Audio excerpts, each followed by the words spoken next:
Shalom Adonai, a paz do Senhor, meus companheiros pastores, sejam bem-vindos a mais uma aula de teologia. E hoje o assunto é ética pastoral. Se você é pastor, precisa aprimorar o seu ministério, fica até o final dessa aula. Se você é obreiro de Deus, da casa de Deus, pretende ser pastor, fica até o final dessa aula. Se você é membro, quiser entender o ministério pastoral, fica até o final dessa aula, tudo bem? Tudo sobre o ministério pastoral. Nós vamos ver à luz da palavra de Deus. O que é a ética pastoral? O que é o ministério pastoral? O sustento do pastor e muitas outras coisas nós vamos ver nesta aula desse livro de ética pastoral, hoje a lição 2, tá bom? Seja bem-vindo. Se você já tem esse livro, abre na lição 2. Se você não tem, você adquire os livros comigo. Tudo bem, pessoal? Seja bem-vindo. Eu sou o pastor Josiel Saraiva, mestre em teologia. Sou professor de teologia no estado de São Paulo há quase 25 anos. Estou ministrando aula em 16 países e 27 estados brasileiros. Já formei cerca de 20 mil alunos do mundo e eu ministro os 3 cursos, básico, médio e bacharel. Aqui o básico são 20 livros, teologia, cristologia, pneumatologia. O básico é 20 livros. Aí você diz, não, mas eu quero fazer o básico, o médio e o bacharel. Então, é esses 40 livros aqui, ó, tá bom? Aí você diz, não, mas eu já fiz o bacharel, quero fazer o mestrado. É esse livrão grande aqui, ó, bonito. Mestrado, tá bom, pessoal? E se você já fez o curso, gostaria de comprar o anel, tá aí, ó, anel com a letra alfa e o ômega, banhado a ouro, com a pedra ametista, ó o meu, ó. E se você comprar os livros, você ganha a sua carteirinha de aluno, o seu diploma. Pessoal, a formatura é presencial, viu? Para quem quiser, não é obrigatório, mas quem quiser, a formatura é presencial aqui em São Paulo. Você imaginou tirar uma foto direto comigo aqui, se formar com o pastor Josiel? Seja bem-vindo, tá bom, pessoal? Então vamos para a aula. Ética pastoral, lição 2. Atitude do pastor para com o seu antecessor. Olha, pessoal, câmeras, filma aqui, ó. Olha lá, ó. Atitude do pastor para com o seu antecessor. Certo, pessoal? Então, veja bem, nessa matéria de hoje, nós vamos aprender como se comportar quando chegar numa igreja, porque quando você chega na igreja, alguém já plantou antes, como disse Paulo. Eu plantei, Apolo regou e Deus deu o crescimento. Então você é um pastor recém-chegado na igreja. Aí vê algumas coisas que é fora da sua visão. O que você vai fazer? Criticar o pastor anterior? Porque ele não tem visão, ele liberou isso, está errado. Está faltando em você, sabe o que, meu irmão? Isso aqui, ó, ética pastoral. Não se fala mal de um antecessor. Pode ser uma meia dúzia de membros lá vir falar mal, porque o pastor fez isso, liberou isso, ele não permitia isso. Aí você vai se juntar a essa meia dúzia de tigela de crente que não tem o que fazer, fofoqueiro. Sabe o que um pastor sábio e inteligente faz? Meu irmão, amém. Se ele colocou isso, amém. Agora eu sou o pastor, eu vou colocar a minha visão. Deus abençoe o pastor. Agora, não, porque o pastor não presta. Eu tive um pastor que ele sucedeu o meu ex-pastor, aí ele já chegou no outro dia fazendo reunião falando mal do companheiro dele. Meu irmão, o pastor pode estar errado, o antecessor. Não se fala mal de ninguém. Não é nem só questão de ética. É porque falar mal de pessoa, meu irmão, é perder tempo. Quanto tempo tem que você está lendo, estudando, lendo a Bíblia, pesquisando, você está lendo a livro, lendo curso, fazendo curso, e o outro está fofocando. A questão de ética é bom, mas a questão do tempo é mais importante ainda. Sabe por que eu, pastor Josiel, não falo mal de ninguém? Porque o tempo que Deus me deu é muito precioso e eu não posso desperdiçar usando ele falando mal dos outros, tá bom? Além de ser antiético. Primeiro é o tempo. Segundo, antiético, falar do companheiro, falar dos outros. Não se fala mal de ninguém. Se a pessoa fala mal de alguém, ou ela é menino, ou ele é tolo. Só tem esses dois, não tem a terceira saída. Porque o sábio não fala mal de ninguém. Entendeu? Então você está faltando um pouquinho de ética. Não, pastores, preste atenção. Eu sei que tem a maioria que meus alunos é pastores. Eu já formei vários pastores presidente. Mais de 50% que estão me ouvindo são pastores. Então a palavra que é para você. Não se fala mal de pastores antecessores. Eu cheguei agora na igreja, ele tem uma visão, mas Deus abençoe ele, sua família. Pastor, mas o irmão aqui não prestava, o problema é dele. Vamos orar. Entendeu? E também pastor não fala mal de outros pastores, outro ministério. Meu irmão, você já me viu falando mal de igreja aqui no canal? Você já me viu falando mal de pastores? Eu corrijo aqui, porque eu sou pastor, sou professor, mestre, então eu vou corrigindo aonde eles estão errados. Mas falar mal de pastor, jamais. É antiético, perder tempo. Quem fala mal de pastor, mal de outra igreja, mal de irmão, mal das pessoas, é menino, infantil. Quando eu vejo um pastor falando mal de outra igreja, mal de outro pastor, lógico, meu cérebro já lê. Ele é menino, ele é infantil. Tem pastor menino? Tem, tá cheio. Tem pastor maduro? Tem, tá cheio. Nós temos dois lados do ministério pastoral. Os ministérios menino, infantil, que fala mal dos outros, que erra, que houve um problema de um membro e leva para todo mundo. Pastores têm que ser maduro, meu irmão. Pastor só tem que ter ouvido, só para ouvir. A boca dele não é para falar o que ouviu. A boca dele é para orar, para interceder pela pessoa. Que a pessoa confessou um pecado, aí ele vai e fala para todo mundo. É infantil, é imaturo. É uma fruta verde no pé. E uma fruta verde no pé não faz bem. Então, na minha convivência, eu percebi que tem pastores que falam mal dos outros. E muito. Mas eu acho tão feio. Se eu tiver um pastor que fica falando o tempo inteiro mal das pessoas e do outro, eu saio daquela igreja. Eu vou falar para ele o seguinte: pastor, ou o senhor para de falar das pessoas, ou eu vou embora dessa igreja e congrego em outro lugar. Para ele se tocar. E se ele for menino imaturo, ele vai continuar falando e você sai e ele vai tacar o pau em você. Porque quando uma pessoa fala mal das pessoas que estão por trás, a pessoa que está na frente, quando sair por trás, ele também fala. Então, o certo seria o quê? Não é certo corrigir um pastor, é antiético.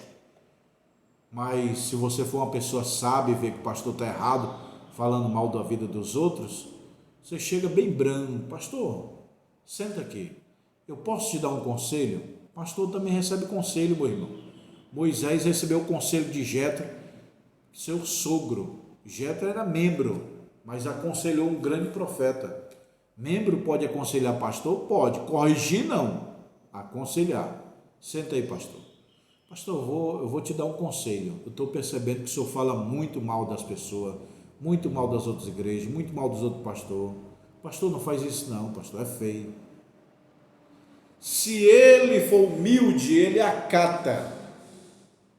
Se ele for soberbo, ele vai dizer que ele está cego. Não estou falando mal de ninguém, não. Você que está errado, entendeu? Aí, se ele aceitar, você continua congregando.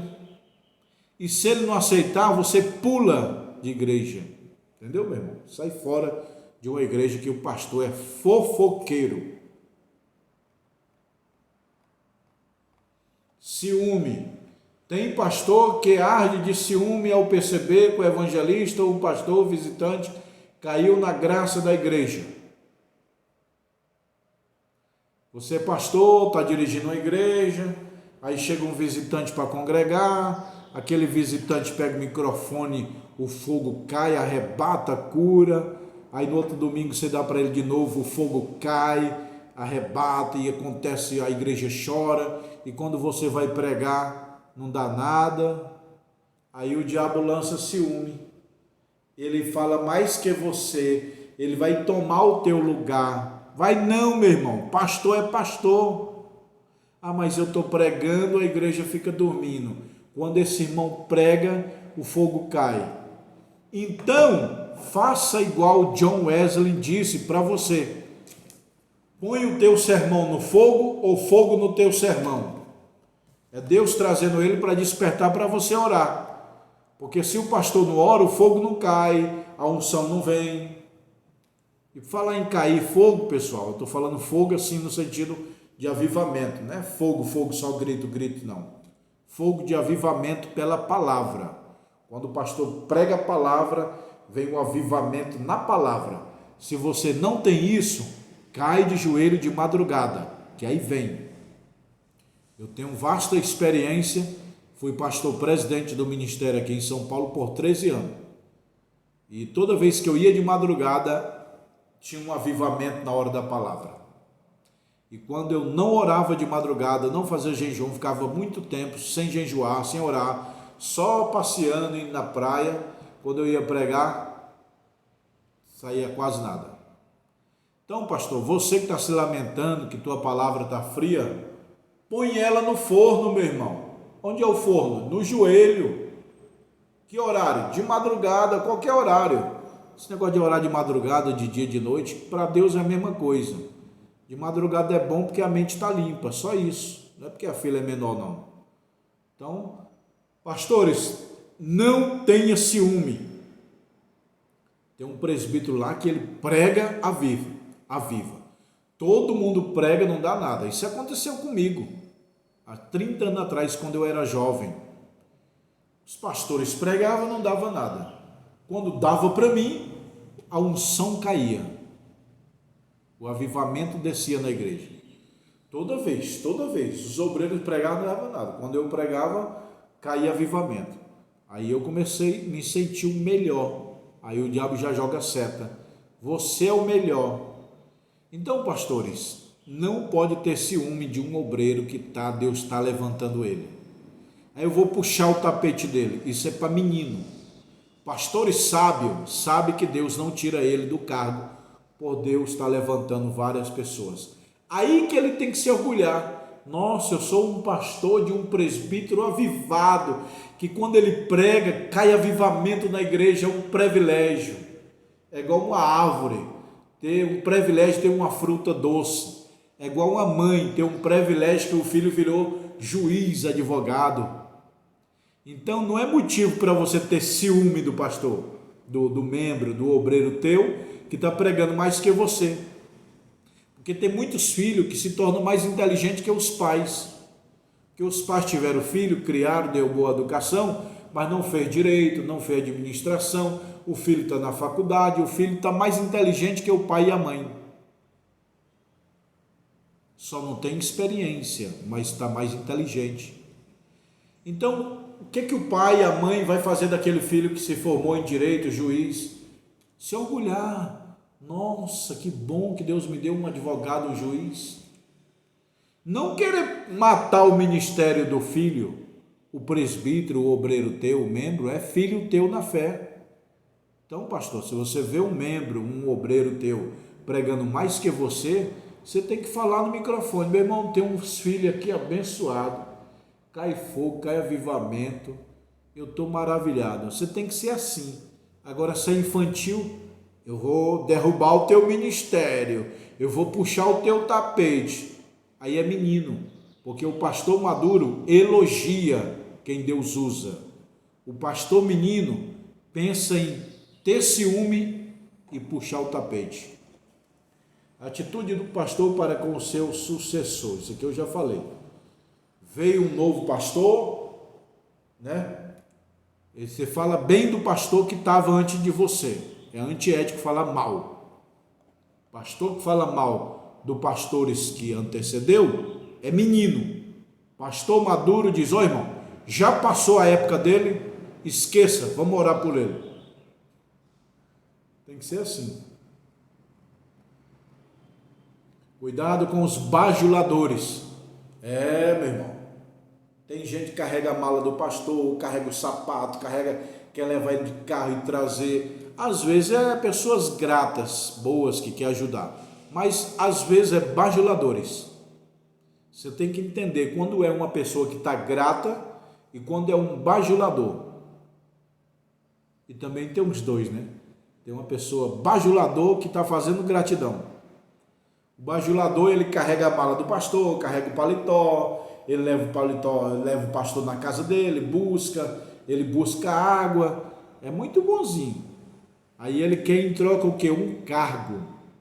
Bajulador, por trás da bajulação, ele quer um cargo. Será que esse bajulador é assim com a mulher dele? Leva água, leva café da manhã na cama, lava a louça, limpa a casa. Não, ele não é assim na casa dele. Então ele é bajulador. Agora você leva o café da manhã para a mulher dele na cama, lá ajuda a lavar a louça, ajuda a limpar a casa e cuida da mulher dele, vai ver que ele é uma pessoa boa, ele está ajudando o pastor com boa gratidão. Leva água para o pastor, pastor, quer alguma ajuda? Quer que eu te leve em casa? Tem pessoas que querem ser grata pelo seu líder, mas tem bajuladores. Então, pastores, fique esperto. Você tem que entender quando que a pessoa tem que ser grata, quando a pessoa é grata e quando ele está bajulando para pegar um cargo. Entendeu? Casamento. O pastor tem que ser bem casado, meu irmão. O pastor tem que ser casado ou solteiro? Casado. Pastor solteiro não dá certo, não. Eu já conheci alguns pastores solteiros, mas não dá certo. Quando um casal de crente vai pedir conselho para o pastor, pastor, eu estou com problema com minha esposa, ela está fria sexualmente, não quer fazer sexo comigo, tal, não quer ir para a cama, e o pastor nunca foi casado e nem é casado, que conselho ele tem para dar? Nenhum. Pastor solteiro não tem experiência para dar para casado, a não ser que ele é viúvo, a mulher morreu e ele não quer casar. Bom seria que ele voltasse a casar. Mas se o pastor é viúvo e não tem mais desejo sexual por mulher, normal, não vejo nenhum problema. Pastor, eu sou viúvo, minha mulher morreu, eu não quero mais casar, eu posso dirigir igreja? Olha, irmão, não é o ideal, mas toda regra abre exceção. Agora, eu não colocaria um pastor solteiro que ele nunca casou para dirigir igreja, não. Eu colocaria um viúvo. Entendeu? Um viúvo. Agora tem também, irmão, tem homem solteiro que não tem desejo sexual, atração. Mas mesmo assim não é bom. Por quê? Porque ele não vai ter experiência de casamento. Entendeu? Pastor é para aconselhar casados. Como é que o cara solteiro que nunca casou vai aconselhar um casado? Não dá certo. Pastor solteiro dificilmente dá certo. Pode acontecer? Pode. Mas ele vai ter algumas dificuldades na vida. Ele pode fazer a obra crescer e tal, evangelizar. Ele vai ter algumas dificuldades na hora que tiver casal na igreja dando problema. Ele vai aconselhar do jeito que ele sabe. E se for na área sexual, ele vai ter problema. Ele não vai ter conselho. Qual a diferença de conselho e palpite? Palpite vem dos tolos. Conselho vem dos sábios. Palpite é aquilo que você não viveu. Conselho é aquilo que você viveu. Então o pastor tem que ser bem casado. Tá bom? Pastores que têm 3, 4, 5 mulheres, já está no 5º divórcio. Isso aí não serve para ser pastor, não. Na minha humilde compreensão, o pastor perfeito é uma mulher só, de preferência a mulher da sua mocidade. Se acontecer algum problema, traição, ele divorciou, ele pode dirigir a igreja? Pode. Agora o terceiro e quarto casamento está reprovado por Deus pelo homem. Ah, mas a lei permite casar até com 20. Meu irmão, tem lei que não é de Deus. Atitude do pastor para com o evangelista. O cara vem pregar na tua igreja, dê uma oferta, ajuda, meu irmão. Ah, mas minha igreja não tem dinheiro. Então não chama. Você vai chamar o cara lá da Bahia, lá do Rio, lá do Maranhão para pregar em São Paulo. Aí ele vem, você não dá uma oferta para ele, não paga passagem de avião, não hospeda ele. Ah, porque eu não tenho condição. E para que chamou? Igreja que não tem condição, o pastor tem que pregar e os irmãos ali. Agora, se a igreja é rica, tem muito dinheiro, aí, meu irmão, você pode chamar e dar uma oferta boa para o evangelista. E falar em muito dinheiro, a igreja tiver muito dinheiro, meu irmão, tem que investir em terreno. Compra terreno e construa. Compra terreno e construa. Não guarda não no banco que o dinheiro desvaloriza. O terreno valoriza, os imóveis valorizam. Você pode alugar, você pode fazer muitas coisas, tá bom? Agendamento. Você tem que agendar um culto, uma campanha na tua igreja, e tem que saber se você tem condição de buscar o pregador, levar, pagar a passagem, dar oferta, entendeu? Cancelamento de agenda. Aqui, meu irmão, tem pastor que marca com você e não vai. Eu já marquei vários pregadores na minha igreja, esperei lá, ele não veio. Renumeração do evangelista. Então é o seguinte, aqueles pregadores que pregam nos eventos, você tem que abençoar ele, meu irmão. Pastor, é errado cobrar para pregar? É não, meu irmão, é não. É errado cobrar para pregar, não. Por quê? O cara vem lá do Maranhão pregar em São Paulo. Você não ajudou na passagem de avião. Você não ajudou na hospedagem, na comida. Ele vai voltar com a roupa toda suja, fedorento, suado, para lavar lá. E o tempo que ele estava trabalhando lá, que você deixou ele uma semana aqui. Então, é certo cobrar para pregar? Não é bem a palavra cobrar. Você tem que manter, ajudar. Eu não vou dizer que cobrar para pregar, não. É um custo. Por exemplo, eu, pastor Josiel, trabalho dando aula aqui, aí tem um aluno aí que de outra cidade. Pastor, o senhor pode vir aqui pregar uma semana? Ô, meu irmão, eu trabalho, certo? Aí eu tenho aqui meu trabalho, minha correria, aí você quer me deixar uma semana na tua cidade pregando, para me voltar depois, meu trabalho está tudo atrasado e você não me deu uma oferta, você não pagou nem minha passagem de avião, você nem me hospedou no hotel. Então não é certo assim usar a palavra cobrar para pregar, não, mas tem que manter o cara. Eu vou chamar você para pregar 2 dias na minha igreja. Eu tenho que ver que esses 2 dias você estaria trabalhando, gerando dinheiro, você está longe da família, você suou, você pagou a passagem, quer comer, quer dormir. Então é pagar a despesa e dar uma oferta boa. Ah, mas eu não faço isso. Então não chame. Não chame a pessoa para almoçar na tua casa se você não tem nem arroz. Critério: quanto que tem que pagar para um evangelista? Depende do custo de vida dele. O meu professor de finanças, o custo de vida dele é 50 mil por mês. Já eu tenho amigos que o custo de vida dele é 1.000, 2.000, 3.000, 5.000. Meu custo de vida é 5 mil por mês.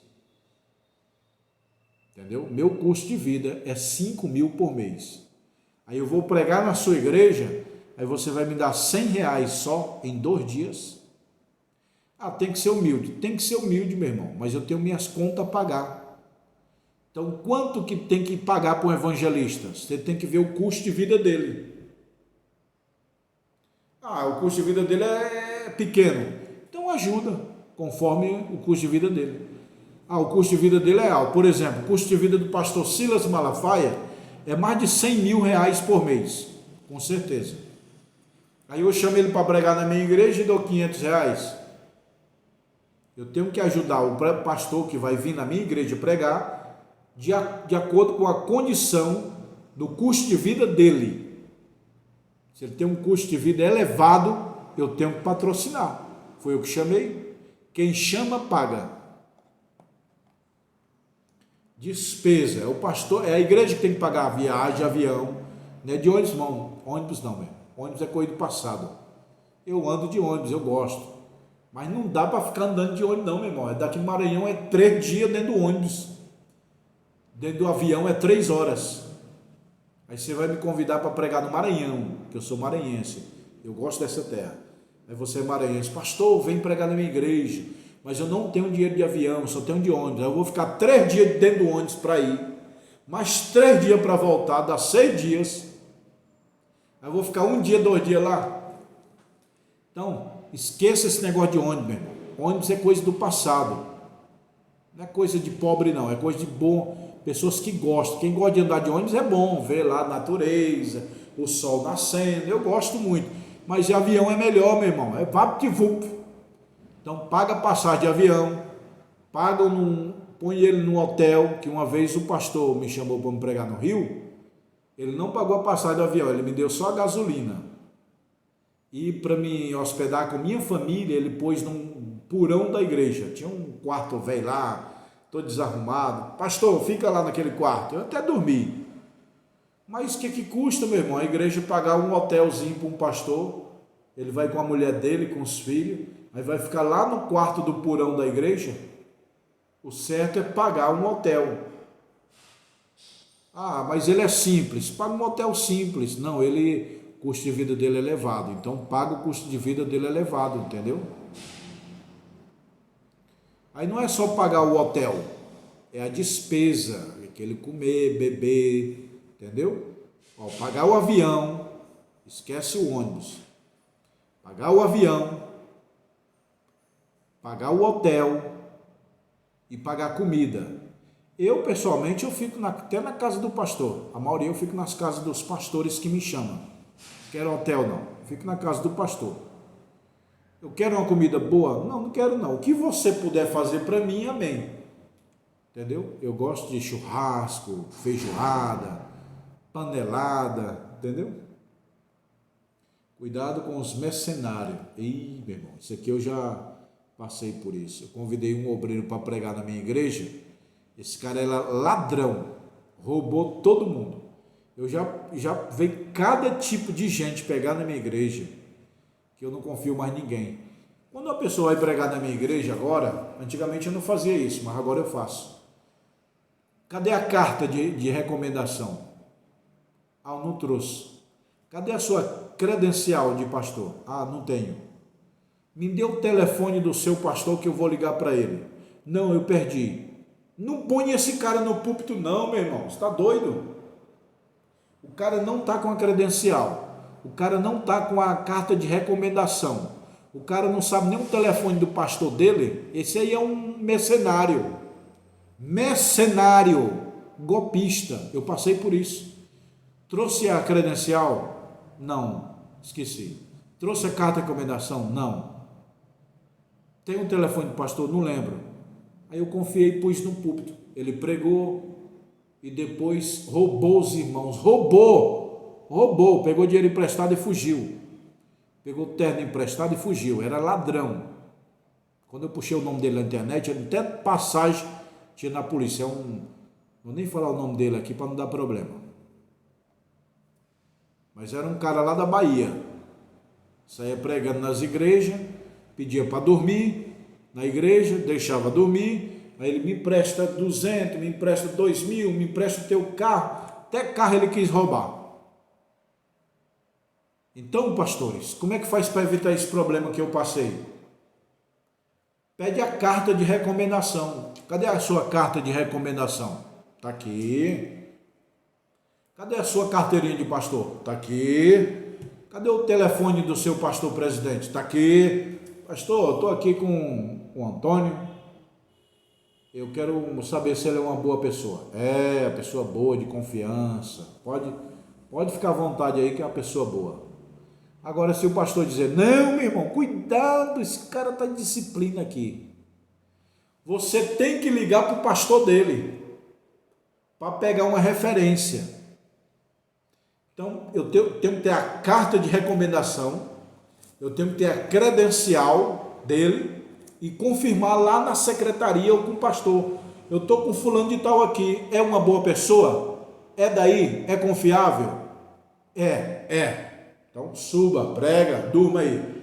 Não, ele passou por aqui, mas ele é rebelde. Tem que ligar para a igreja que ele congrega, meu irmão. Não é só ligar para a igreja que ele congrega, não. Porque às vezes ele dá um telefone de um cara combinado para falar bem dele. Você tem que pedir a credencial. Cadê a sua carteirinha de pastor? Está aqui. Cadê a sua carta de recomendação? Está aqui.